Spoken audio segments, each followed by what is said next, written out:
Hello, guys, and welcome to my little watch along here. And today we are doing a watch along of this lore series. This lore series is about the lore behind Diablo 4, and I thought, why the hell not? The game is very very close to release, so let's get that Diablo 4 hype going, guys. And you guys that have followed me knows that I am a new player on these Diablo games. I have missed them totally, or not missed them, but I have never got into those games. But I'm starting with Diablo 4. I have pre-purchased it, and I have played the beta, and I am very, very into this game. I'm not, as I've said, I don't think I'm going to do end game, because I don't think I'm going to put that many hours in this game, because I have many different games, but I will definitely play through the main story and do some campaigns, and I will try to get through the tier 3. And I am very open-minded, and I go in with a positive mindset on this game, and with no pressure. I'm just going to explore the game and just have fun, man. So I will start a Diablo 4 stream when the game has released, and I think I'm going to do a release day stream. And so guys, if you are interested in watching that stream, if you're a new player like me, maybe you will find that more interesting. I don't know, but everyone is welcome. So let's get into this lore, man. It's a series, and let's just sit back and enjoy this. You are welcome to chat with me and ask things or react with me. But mainly I will just sit back and watch the full series about this lore. So let's do this, guys.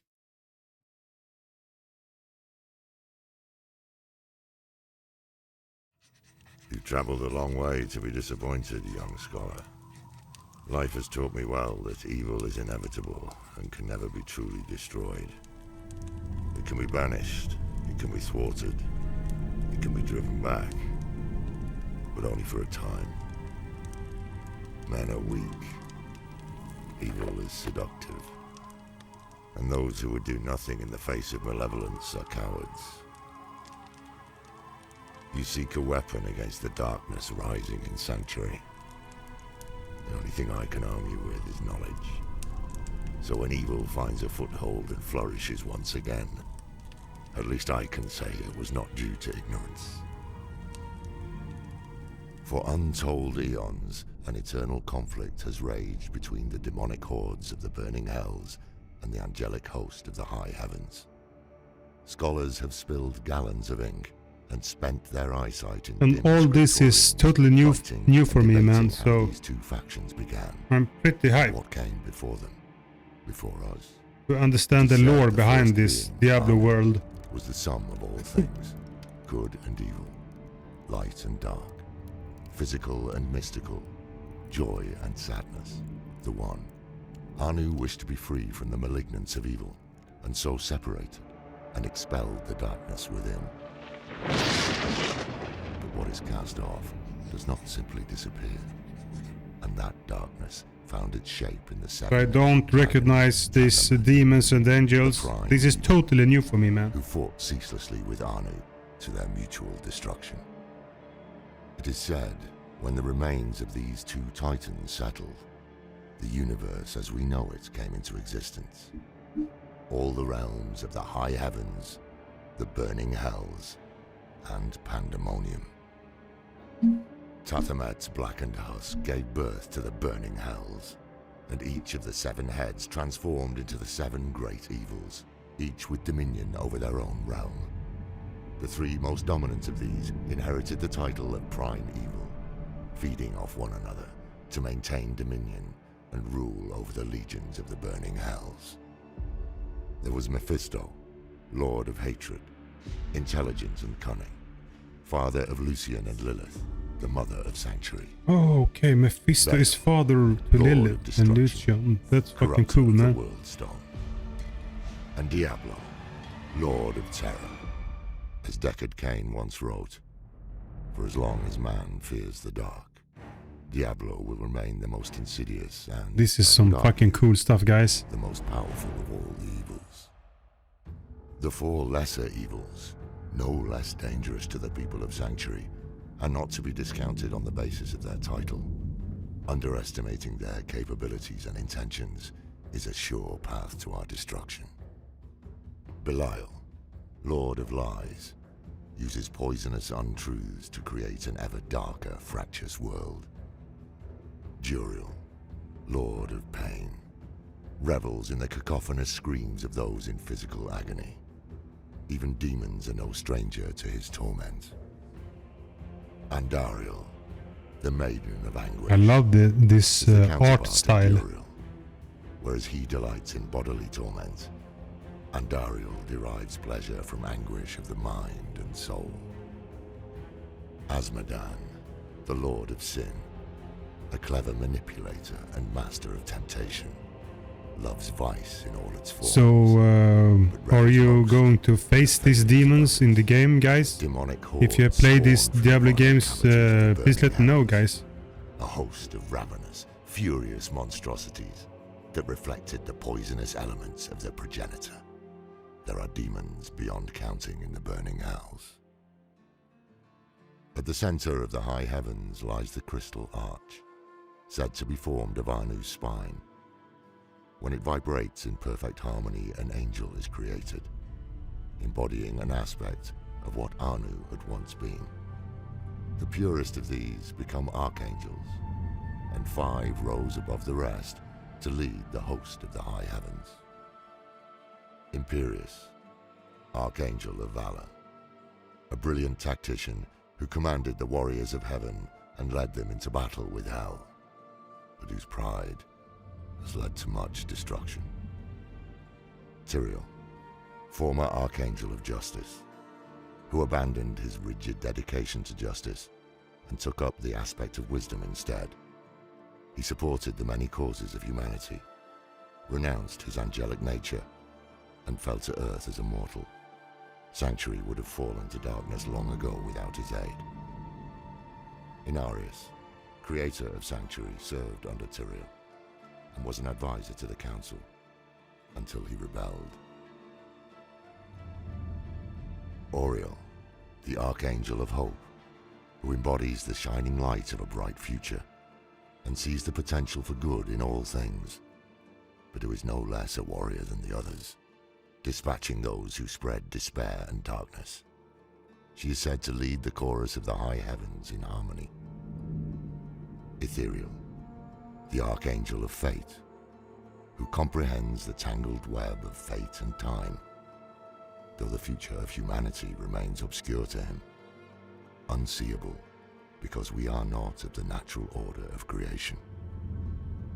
Malthael, the former Archangel of Wisdom, who fell to darkness and brought ruin to Sanctuary when he abandoned the aspect of wisdom and took up the aspect of death. I encountered him once, long ago, and barely escaped with my life. Few who met him after his transformation survived. After all, no one can stop death. These 5 archangels formed the Angiras Council and ruled heaven in harmony until Malthael abandoned heaven.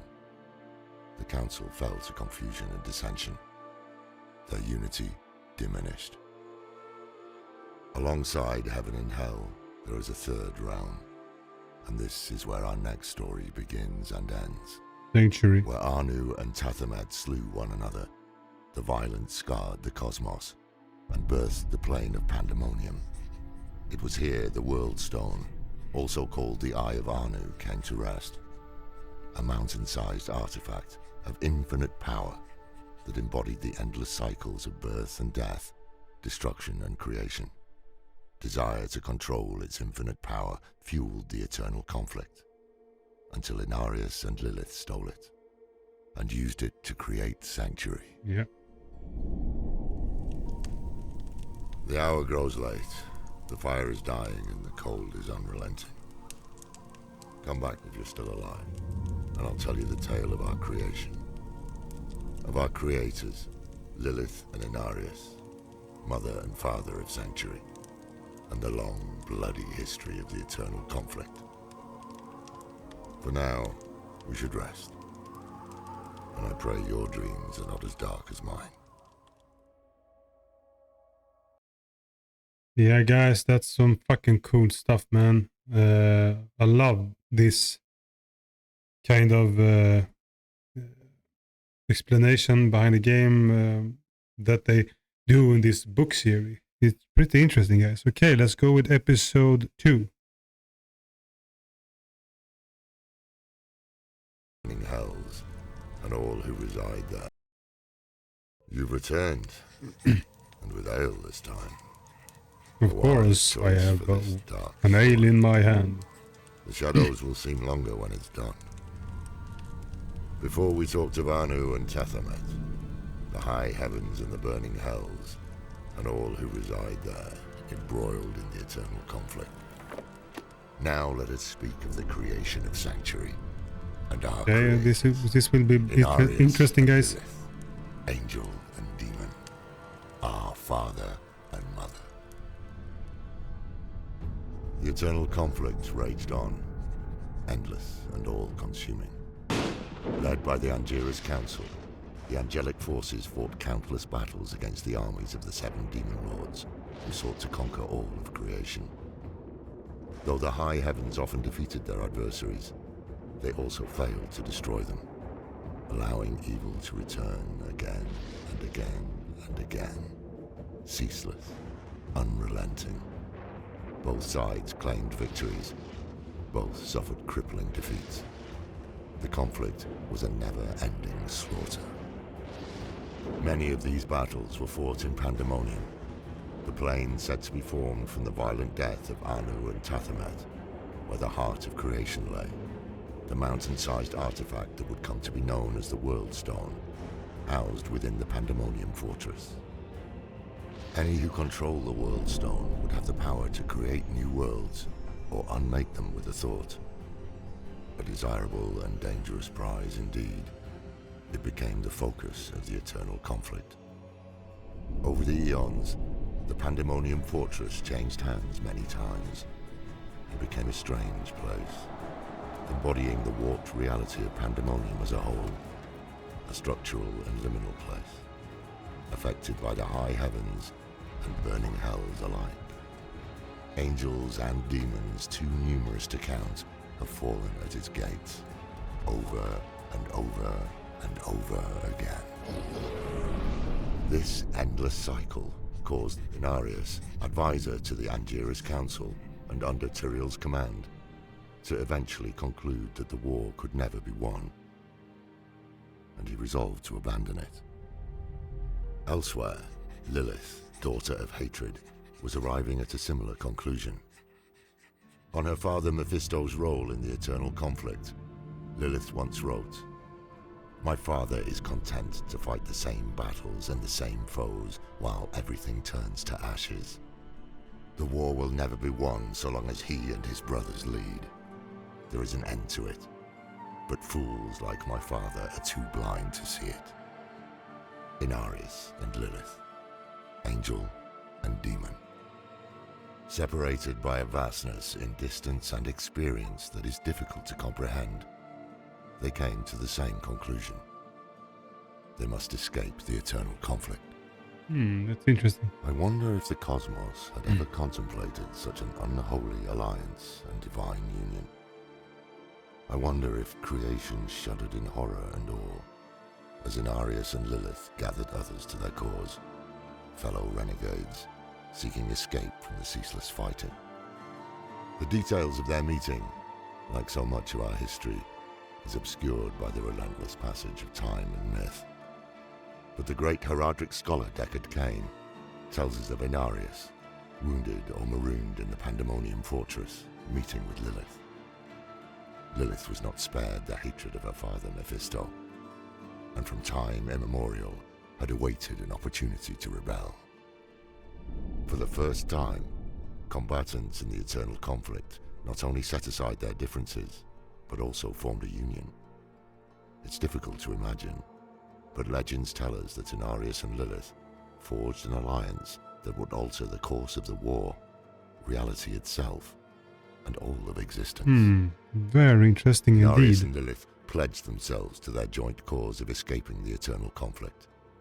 United in purpose, both resourceful and wise in their way, they managed to gain control of the World Stone and hide it from the watchful eyes of the heavens and the hells. Working together, they shifted the World Stone into a pocket dimension, hiding it from the opposing powers of the eternal conflict. There, they used its extraordinary power to shape a new world, a refuge free from war, free from unending strife, a sanctuary. The renegade angels and demons came together to create new life, and the nature of the eternal conflict changed. The joining of the opposing natures within these firstborn made beings unlike any before. Beautiful abominations called Nephilim, from which humanity would one day descend as inheritors of both lineages. The birthrights of the firstborn graced them with the potential to resist the evil of the burning hells and to defy the dominion of the high heavens. Because of this, many of the angels and demons who rebelled with Lilith and Inarius feared what these children might become. The burden of children can strain even the strongest of allies, and it seems that angels and demons are not immune to this simple truth.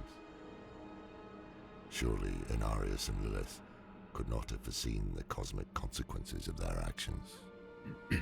Inarius was alarmed when he realized that his children might surpass both angels and demons in potential.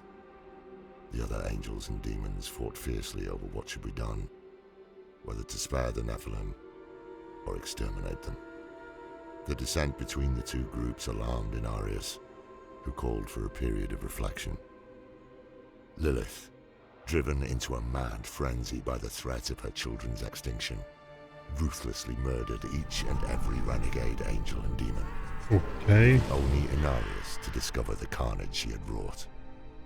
Horrified by the loss of his comrades at Lilith's hand, Inarius became enraged. But still he could not kill Lilith.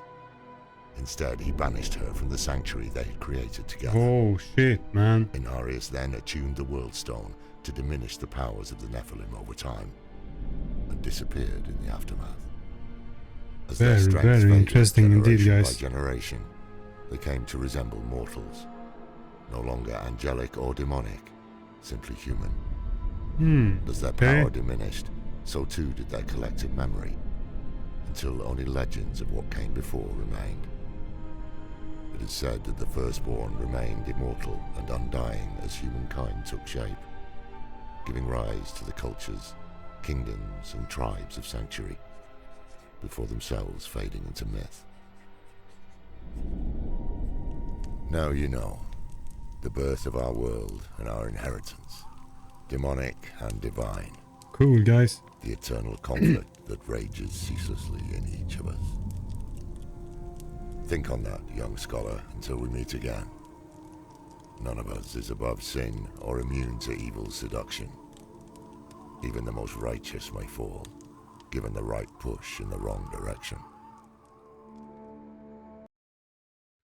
Wow, man. Yeah, it's a very good lore theory. Very well made here. So let's go with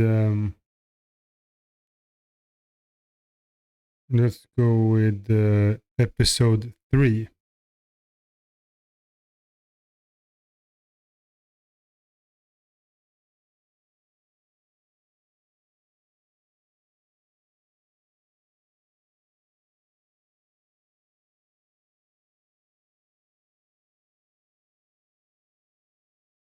Stronger stuff this time. Wait a minute.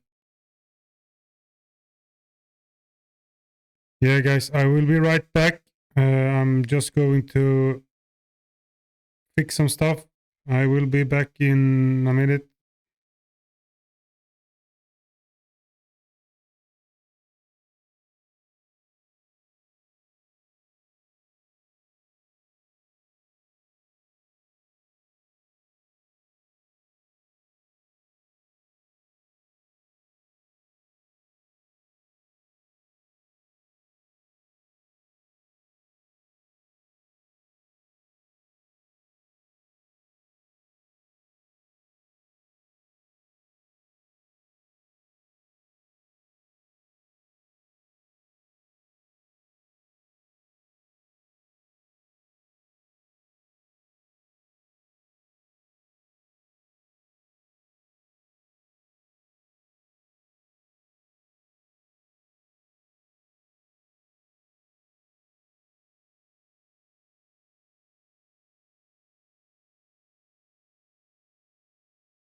Hey guys, we are back.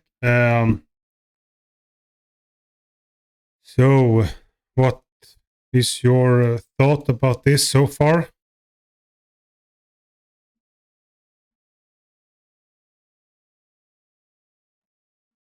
Do you like this lore series? Have you seen it before? Please let me know, guys. Or, yeah, maybe I will just go with it, guys. Yeah, maybe I will just, yeah, maybe I will just start the episode 3. Yeah, let's do that, man.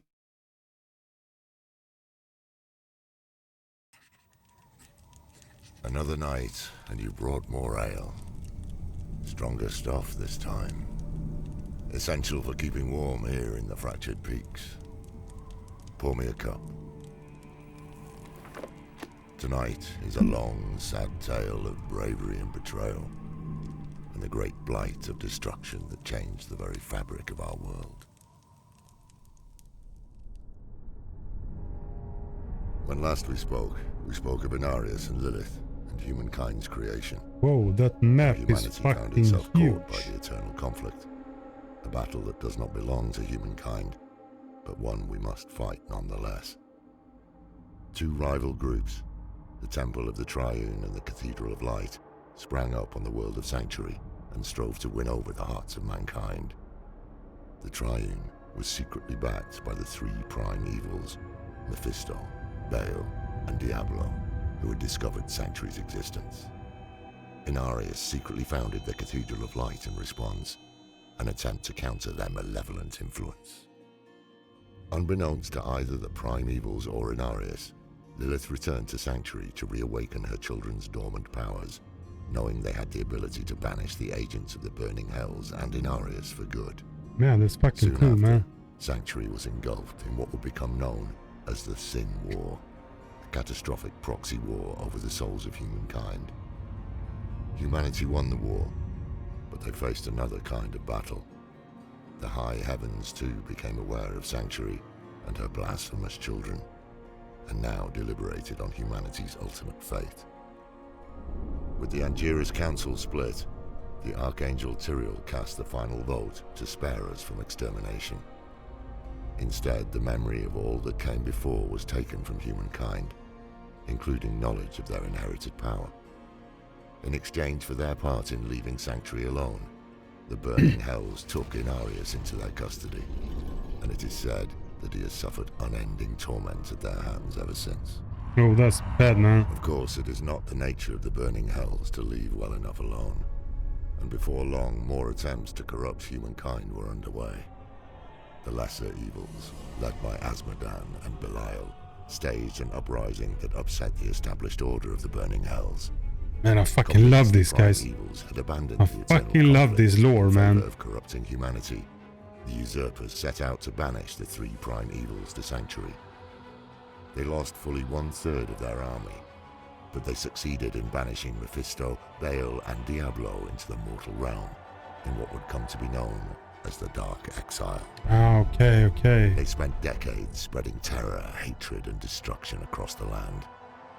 It is here that the story of the Haradrim begins, when Tyrael assembled a group of powerful mages and tasked them with humanity's defense, standing fast against the tyranny of the prime evils and guarding against the wrathful eyes of the heavens, falling upon humankind once again. Tyrael carved 3 soul stones from pieces of the World Stone, crystalline prisons designed to contain the malignant essence of a prime evil. Sapphire for Mephisto, amber for Baal, and crimson for Diablo. Under Tyrael's guidance, the Haradrim searched across the vastness of Sanctuary for the Lords of Hell, with the aim to contain them.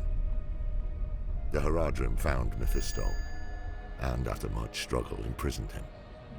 The Sapphire Soulstone was given to the Zakarum for safekeeping. They also battled Baal, but in the process the Soulstone intended for him was shattered. The Order's leader, Tal Rasha, trapped Baal's essence in the largest shard of the Amber Soulstone, but feared that was insufficient. The Haradrim concluded they could fuse the shard to a human body in an effort to better contain Baal's power. Tal Rasha selflessly volunteered his own body to contain the Lord of Destruction's raging essence. Tyrael himself took up the solemn duty of driving the shard into Tal Rasha's heart. The grieving Haradrim sealed away their noble leader within a subterranean tomb, believing they were leaving him to suffer torment beyond imagination as he struggled to hold fast the monstrous Lord of Destruction for all of time. In the wake of this tragedy, Jared Kane took leadership of the bruised and battered mages. Together, the Haradrim spent nearly 10 years following Diablo's path of terror through Sanctuary, until finally coming to blows. Man, this is fucking cool. This is fucking awesome, guys. Love this lore. Diablo's Soulstone was carefully hidden deep in a labyrinthian cave system by the Haradrim. To guard the great evil hidden in its depths, a Herodric monastery was built atop the caves. The hope, I believe, was that it would never be disturbed, and that Diablo would be forgotten in the great below, his influence fading with time. But that was not to be. No prison can last forever. So long as a key exists, its door can be opened. Yeah, that's true, man. The land near that small monastery would eventually be settled, and the quiet, prosperous town of Tristram was founded there. None could have known, except perhaps Diablo, the grim fate that would befall the unfortunate souls that called Tristram home. Over time, foreign powers influenced the land, and Tristram became politically significant. At the behest of the Zakharum Church, and guided by Archbishop Lazarus, a Zakharum lord named Leoric crowned himself king of Kandurus and made Tristram his capital. He converted the old Herodric monastery into his seat of power, unaware of the threat that lurked beneath. Leoric was wise and just, ushering in an era of peace and prosperity for Tristram. But with time, his outlook darkened, and he grew irrational, his mind slipping towards madness and paranoia. The king began ordering the execution of any who questioned him. People started calling him the Black King. He declared war on the neighboring kingdom of Westmarch, in part thanks to Lazarus's counsel, an unjust and unwinnable war. Leoric's eldest son Aidan joined the fight, seeking approval from his father. Shortly after Aidan's departure, Leoric's youngest son Albrecht went missing. Leoric tortured and executed many of his own people in his frenzy to find his son. His knights, freshly returned from the war and appalled at the state of their kingdom, were forced to slay the Black King to stop the brutality. Oh shit. In an attempt to honor the man he had been, Leoric was given a proper burial in the old catacombs. Aidan too returned to find a kingdom in shambles. Rumors of the horrific happenings in Tristram spread, along with the news of the appearance of demonic creatures, and brought adventurers to Tristram. Two such adventurers joined Prince Aidan when he entered the catacombs to find his brother Albrecht. During this harrowing journey, Aidan was forced to strike down his own father, who had been reanimated as a foul entity called the Skeleton King. Continuing on, Aidan soon found Diablo himself. After a great battle of fire and steel, the Lord of Terror was defeated. But this ending is not a happy one. For Diablo had twisted young Albrecht's body into his own demonic form. In slaying the demon, Aidan had slain his younger brother. Oh shit, man. Distraught, Aidan pulled the soul stone from Albrecht and plunged it into his own body. In the weeks that followed, Aidan would seek comfort with a local witch named Adria. Slowly succumbing to Diablo's influence, Aidan eventually traveled east from Tristram and became known as the Dark Wanderer, set on liberating Baal and Mephisto. As the Dark Wanderer traveled east, a new group of adventurers arrived in Tristram. They rescued Deckard Cain from the ruins of Tristram, who implored them to give chase. Soon the party found themselves taking part in a dangerous pursuit of the Lord of Terror. Following the Dark Wanderer's path towards the tomb of Tal Rasha, the adventurers would face the lesser evils of Andariel and Duriel, who had rallied to Diablo's aid. Instead of Tal Rasha, they discovered Tyrael imprisoned in the tomb. Baal, still using Tal Rasha as a vessel, had escaped imprisonment to join Diablo in his guise as the Dark Wanderer. Together they had overcome Tyrael and trapped him in the prison he'd made for Baal so long ago. The heroes pressed on to find Mephisto, the Lord of Hatred, deep in the jungles of Kurast.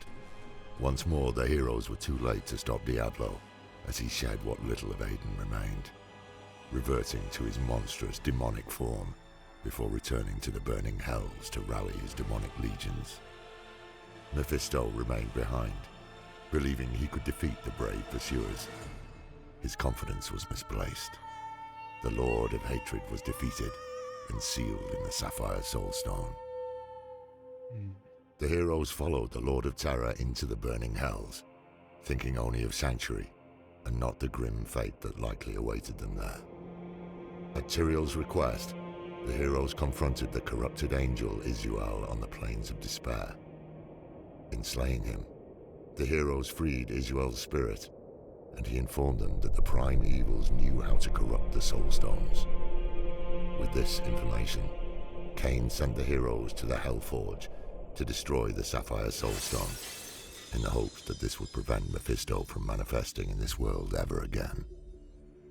Once there, they had to defeat a demon called Hephasto the Armorer, a towering monstrosity with wide horns. His powerful arms strengthened by thousands and thousands of strikes with his Hellforge hammer against the anvil. After successfully destroying the Sapphire Soulstone, the heroes traveled deep into the wastes of the burning hells to face the Lord of Terror himself. They fought a fierce, pitched battle against increasingly dire odds deep in Diablo's own realm. But the heroes fought and defeated Diablo. They pulled the shard from Diablo's head, trapping his essence inside, and returned to the Hellforge to destroy it as well. With this momentous achievement, only Baal remained to threaten Sanctuary.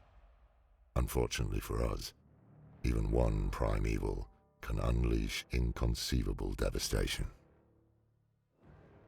As the heroes struggled with Diablo in Hell, Baal, Lord of Destruction, set his demonic army on a course to Mount Arreat, annihilating all in his path on the way to his prize, the World Stone.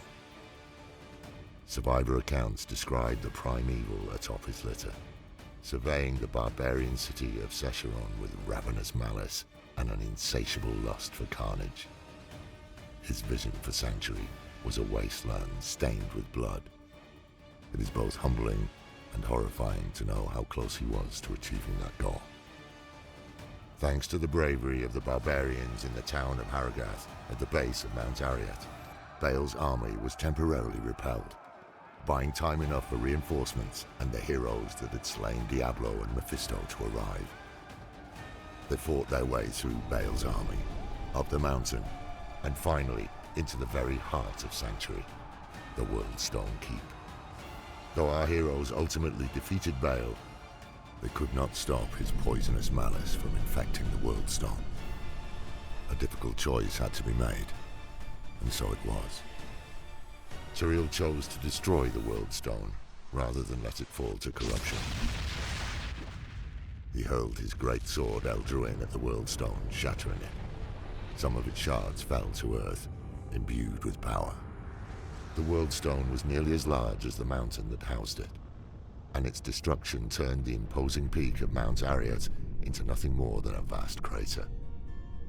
Local settlements and tribes scattered to the wind, many forced to seek new homes. And it is in this new world, deeply wounded by the treachery of the prime evils, that the next chapter in our history unfolded. The tragic tale of Lear, Diablo's assault on heaven, and Malthael's betrayal, and why so few of us remain. Take care in the darkness. There's more lurking out there than the wind. Man, this is so fucking interesting, guys. This is so well made, man. So, yeah, here we go with the last episode.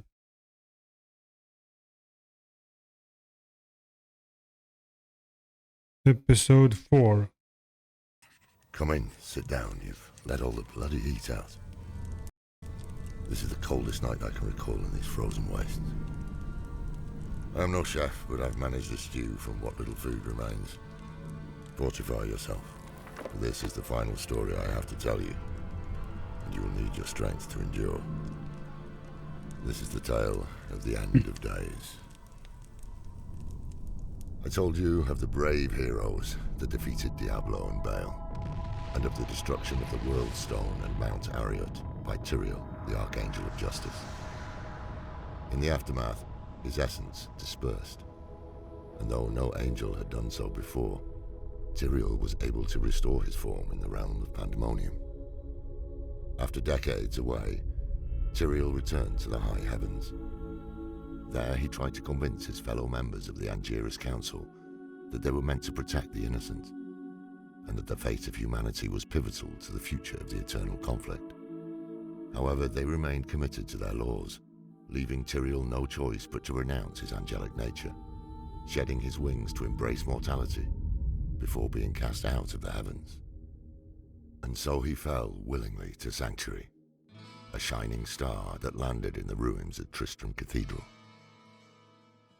New Tristram had established itself just outside the ruins of its predecessor, a thriving settlement, home to Deckard Cain and his young ward Leah. She was the daughter of Adria, who had once lived in Tristram, and grew into a wise young woman under Cain's mentorship. A group of adventurers from across Sanctuary set out to investigate the fallen star. Instead, they found a man who had lost his memory. In an effort to help this fallen stranger, Cain sent adventurers to recover the man's sword, broken and scattered in the surrounding lands. The quest would cost Deckard his life at the hands of Magda, the powerful leader of a fanatical coven devoted to Belial. With his last breaths, Cain managed to repair the stranger's sword. In doing so, he repaired Tyrael's memory, as well as the Sword of Justice itself, Eldraine. For this deed, and for many, many more, I believe history will judge Deckard Cain amongst the greatest Haradrim, representing the best of what the Haradric Order can be. His contributions to the Haradrim and to humanity cannot be overstated. The day he left us was a dark day for us all. In that moment of deep loss and grief, Leah was overcome by a dark power within herself. When the power burst free, it was strong enough to drive Magda away. This was the first sign that her destiny was cruelly marked by forces greater than any knew. After Cain's death, the adventurers Leah and Tyrael tracked Magda to Chaldeum, where, unbeknownst to them, Belial was impersonating the ruler of the region. Their pursuits ended in the dry deserts of Kyrgyzstan, where they confronted Magda and struck her down, avenging Cain's death. The heroes found another ally in Adria, Leah's mother, who wanted to help her daughter contain the growing darkness. She helped them uncover the location of the Black Soul Stone, an extraordinary artifact created by the renegade Haradrim Zoltan Kull, which could trap multiple essences of both angel and demon, then permanently destroy them. Black Soulstone in hand, they confronted Belial and revealed his great deception. Defeating him, they sealed him inside this Soulstone prison. But, as we have seen time and time again, evil is never idle. Azmodan, the Lord of Sin, had undertaken an audacious invasion of Sanctuary. Yeah, that's an ugly Seeking the motherfucker. Black Soulstone for himself. All the great evils, save he and Diablo, had been trapped in the Soulstone, giving Azmodan an opportunity to become the prime evil. His vast demonic army erupted from Ariat Crater, the scar left behind by the World Stone's destruction. The party hurried to aid the forces of Bastion's Keep, the only defense against Azmodan's forces. Though the fortress had been battered, the adventurers fought through legions of demons and overcame the Lord of Sin at the heart of the crater, sealing him in the Black Soulstone as well. It seemed as though the tide was turning in humanity's favor. But Adria had other plans. She had lied about the Black Soulstone, having used it to mark the souls of all 7 great evils for containment, while leaving Diablo unbound. The witch then offered Leah, her own daughter, as a vessel for Diablo's return. Oh She shit. had planned He's since her back, child's guys. conception. When Aiden sought solace with her in Tristram, Adria had already pledged herself to the Lord of Terror's service. Under the guise of her care, she used the prince's torment to her advantage, allowing Diablo to deepen his hold on the prince. When he left as the Dark Wanderer, so too did Adria. Soon after, she bore his child, Leah, whom she left in Chaldeum under a friend's care. Children should not be punished for their parents' sins, no matter how grave they may be. From the moment of her birth, Leah's fate was tied inextricably to Diablo, his essence part of her creation. With Adria's betrayal revealed, Diablo seized control of the Black Soulstone, using it to channel the essences of all the Lords of Hell into himself. Brimming with power, he twisted Leah's body into a new horrific form, the Primeval. With his newfound strength, he set his eyes on a prize far greater than our world, the utter destruction of the High Heavens. With his unholy power, the Lord of Terror breached the diamond gates of the High Heavens. He single-handedly routed Imperius, leader of the Angiras Council, with barely a thought. The Primeval opened hell rifts inside the Silver City, unleashing the minions of the Burning Hells, leaving him to continue towards the Crystal Arch. As demons ravaged the Silver City, the heroes came to Heaven's aid. They fought their way through hordes of demonkind, aiding the heavens where they could, and soon arrived atop the Silver Spire to battle Diablo himself. Against all odds, the Primeval was defeated, his essence trapped in the Black Soulstone.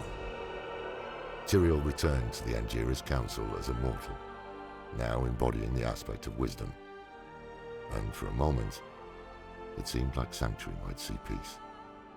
But, as you know well, peace does not last. All was not well with the High Heavens. Decades before Diablo's assault on the High Heavens, Malthael had abandoned the Council, the Heavens, and his position as the aspect of wisdom. The ravages of the eternal conflict must have taken their toll on Malthael's mind. I often wonder what he saw had convinced him to forsake wisdom for death. Malthael had long desired an end to the eternal conflict, and finally saw his chance with Diablo's defeat. With the 7 great evils gone, he turned his attention to humanity. But Malthael was not interested in winning our hearts and minds. His solution was far simpler, far colder. To Malthael, humanity would never be more than demon spawn. And for the eternal conflict to reach its conclusion, all demonkind needed to be eradicated. Oh shit, man. But to achieve his ultimate goal, Malthael had to retrieve the Black Soulstone, which was now in the hands of what remained of the Haradrim. Okay, and the cycle I'd continues. Like to owe my life to Eldarin. In that first confrontation with Malthael, in the black tunnels of the tomb of Rakis, I faced death himself. As my brethren fell and died, I was protected behind a magical shield that Tyrael raised using his sword.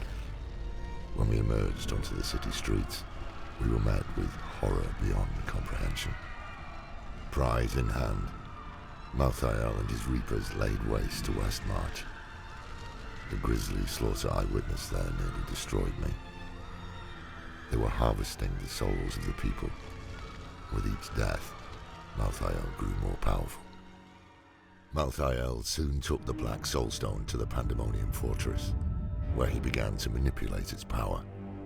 Struggling to find where he had gone, the adventurers turned to the only person on Sanctuary who might know Malthael's location, the traitor Adria. The witch, however, did not wish to cooperate, and transformed into a terrifying monster empowered by blood magic. Delivering final justice against Adria's betrayal, they struck down the abomination and set out for the Pandemonium Fortress to confront Malthael. By the time they arrived, it was too late. Malthael had already sent the Black Soulstone to Sanctuary, and it was fulfilling its dark purpose, tearing the demonic essence out of every single person. Freeing the spirits of their own kin and leaders, the heroes became one with death, and were finally able to fight against Malthael on even ground. A great battle ensued, and in a last-ditch effort to secure victory, Malthael shattered the Black Soulstone to take on the power of the great evil still trapped inside. The heroes valiantly rallied in defense of Sanctuary, the power of the spirits within allowing them to defeat death itself. The aftermath of Malthael's use of the Black Soulstone saw Tyrael gone from Sanctuary and countless dead. What happened to Diablo remains a mystery that haunts me. I chose solitude and ale over futile efforts to bring light back into our world. But there are times, such as this, where I feel hope struggling to take root once more. But to hope for salvation while doing nothing to attain it brings only ruin. I have learned this many times over. Judge a person by their actions, not their words. Lilith has returned. You sense the daughter of hatred in the growing shadows, as do I. I can no longer fight with steel and blood, but perhaps the knowledge I've shared will act as an armor in your own battle with the coming darkness. Take care, young scholar, wherever your path may lead you. I hope for your sake, it leads down a different path than mine. So there you have it, guys. Man, this is some fucking deep shit, man. And yeah, it is up to us to finally beat the darkness. Yeah, to fight hordes of monsters and demons and save Century from disaster. Yeah, this will be very interesting, guys, as a new player to dive into this Diablo world. And yeah, I'm very hopeful and excited, but I will go in this game with no pressure, no goal to beat the main story in 1, 2, 3 days, or yeah, just to rush the main story to get to the end game and stuff. That's not me. I'm going to take my time with this game and stream when I have the energy for it. I will try to stream at least 3 days a week, and I will put up a schedule, but it is not certain that I will follow it because I am working from 7 to 4 and I have a very, very demanding job. So often I get very tired when I get home, man. So I can't promise that I will follow the schedule to 100%, but I will try, man. And I don't want to make my stream a job. As long as I enjoy it and it don't get stressful, I will try to do streams like 3 times a week. Yeah, there you have it, guys. Thanks for watching, and I hope you enjoy this little lore book, book series. And yeah, hope you are following me on the release day. I will try to stream on release day. And yeah, welcome to my journey, guys, and to my first ever playing a Diablo game. So thanks for watching. Godspeed and God bless to you all. And von Groot.